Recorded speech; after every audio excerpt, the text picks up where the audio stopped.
Hi, and welcome to this tutorial on the Newton-Raphson method. The Newton-Raphson method is a numerical technique which produces successively better approximations to the roots of a real-valued function. What does this mean exactly? Suppose we wish to solve the equation f of x equals 0 to find the root of f of x. The Newton-Raphson method then tells us if we have an approximation for the root of f of x, which we will call xn, we can find the next and better approximation for the root, xn plus 1, by taking xn and subtracting f of xn divided by f dash of xn. Now, because this is an iterative formula, we can use the new approximation for the root to find the next approximation, and we repeat this until we find the root of f of x to the required degree of accuracy. It is important to note that the Newton-Raphson method does not always converge to the root, and we will explore this point in greater detail later in this tutorial. Among other important real-life applications, the Newton-Raphson method is widely used for analyzing flow in water distribution networks. Here is an example of a water flow diagram where water is sourced, filtered and disinfected before being distributed for household use. Although the Newton-Raphson method is given here without proof, we will use this visualization to show how convergence takes place. Now, this is the graph of f of x, and we note that the root is located at the point where the curve crosses the x-axis. We now start with an initial approximation for the root, x1, and then this vertical distance to the curve is equal to f of x1. Next, we take a tangent to the curve at this point here, and the intersection of this tangent line and the x-axis gives the second approximation for the root of f of x, which we call x2. If we consider the gradient of f of x at x1, which is the slope of this tangent line, we can show that the gradient is equal to the function value at x1 divided by x1 minus x2. To summarize, the derivative f dash of x1 is the same as the gradient of the tangent line at x1, and when we worked out this gradient, we found that f dash of x1 equals f of x1 divided by x1 minus x2. Then, by rearranging for x2, we get the formula for the Newton-Raphson method. Now we have x2, we repeat the same steps to find x3, then do the same again to find x4, and repeat again to find x5. We now see that the value of x5 is a good approximation to the root of f of x, but we can always improve our approximation by taking more iterations. One advantage of the Newton-Raphson method is its fast convergence if the initial guess is close to the root. In this example, it took us only 4 iterations to get to a good approximation for the root, and if we had taken our initial guess to be closer to the root, for example near x3, we would have reached the root even quicker. Another advantage of the Newton-Raphson method is its simple formula to program. All that is needed is an initial approximation and the function value and derivative at this point. A disadvantage of the Newton-Raphson method is that convergence is not guaranteed. This is often the case when our initial guess is far from the root. Another disadvantage is the occurrence of division by zero problems. For example, when f dash of xn equals 0, the next approximation is undefined, since here we are dividing by 0. We will explore these disadvantages further later in this tutorial when we consider cases where the Newton-Raphson method fails to converge.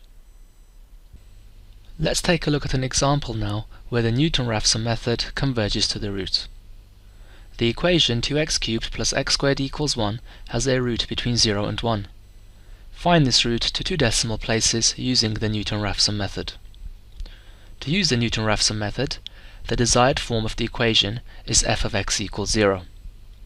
In this example, the right-hand side of the equation equals 1, so in step 1, rearrange the equation into f of x equals 0. Subtracting 1 from both sides, we get 2x cubed plus x squared minus 1 equals 0. In step 2, find f dash of x, which is the derivative of f of x. Now, f of x equals 2x cubed plus x squared minus 1. Therefore, we differentiate term by term, so multiply each term by its power before reducing the power by 1 to get f dash of x equals 6x squared plus 2x. In step 3, substitute f of xn and f dash of xn into the Newton-Raphson formula. Here it is, with f of xn as the numerator and f dash of xn as the denominator. In step 4, pick a value for x1 and substitute into the formula to find x2. In the question, we are told that the root is between 0 and 1, which you can verify by checking the change of sign in the function value from x equals 0 to x equals 1. For our initial guess then, we can pick x1 equals 0.5, although you can also try other values. Substituting n equals 1 and x1 equals 0.5 into the Newton-Raphson formula, we find that x2 equals 0.5 minus 2 multiplied by 0.5 cubed plus 0.5 squared minus 1 all over 6 multiplied by 0.5 squared plus 2 multiplied by 0.5, and putting this into the calculator gives x2 equals 0.7. Now we have x2, we can compute the next few iterations to find the root to two decimal places. In step 4, we picked x1 equals 0.5 and found that x2 equals 0.7. We can continue using the Newton-Raphson method as before to find x3, x4 and so on, but instead I will show you a quicker way of doing this by using the ANS key on a scientific calculator. In this example, we picked x1 equals 0.5. So we enter 0.5 into the calculator and press equals, which then stores the value 0.5 as the last answer that the calculator has returned. We can verify this by pressing the ANS key and then equals, which returns 0.5 as expected. To find x2 then, we use the formula for the Newton-Raphson method, but use the ANS key for x1. Here are f of x and f dash of x from before. Let's use the calculator now to find x2. So, x2 equals ANS minus 2 ANS cubed plus ANS squared minus 1 divided by 6 ANS squared plus 2 ANS. Pressing equals now will return x2, which is 0.7 as expected. Now then, the last answer returned by the calculator is the value for x2. So if we press equals again, the calculator will use ANS equals x2 to give the value for x3. We now come to step 5. Repeat iteration until root is found to required degree of accuracy. Therefore, x3 equals 0.65944 and so on, which equals 0.66 to two decimal places. Pressing equals again, we find that x4 equals 0.65730 and so on, which equals 0.66 to two decimal places.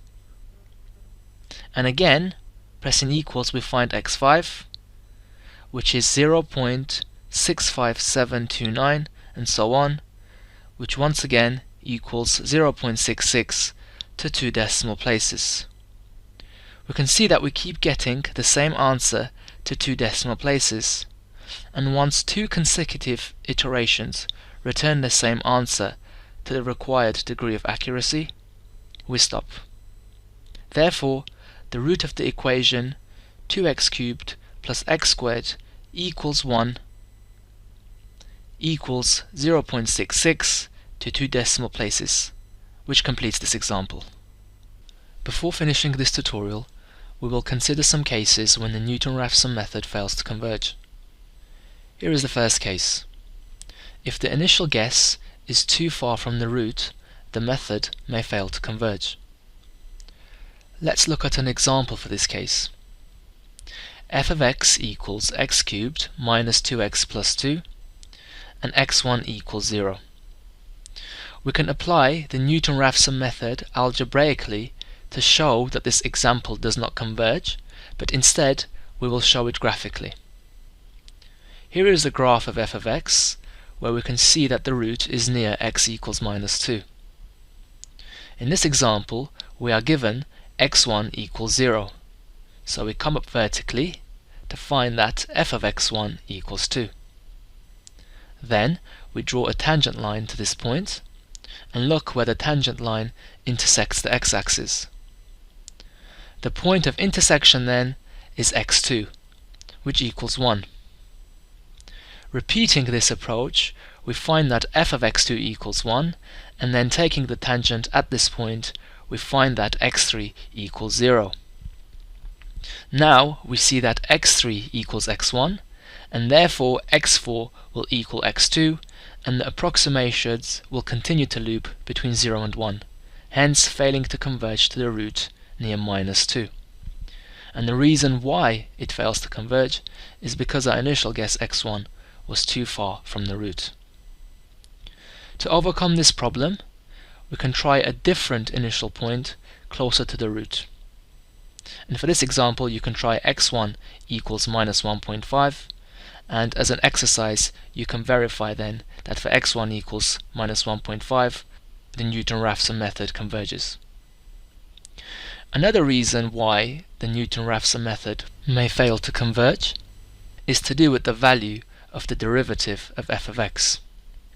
In cases where the derivative is 0, the method fails. When the derivative is close to 0, the tangent line is almost horizontal and may overrun the root. Let's look at an example for this case. f of x equals 1 over 3x cubed minus x minus 1 and x1 equals 1.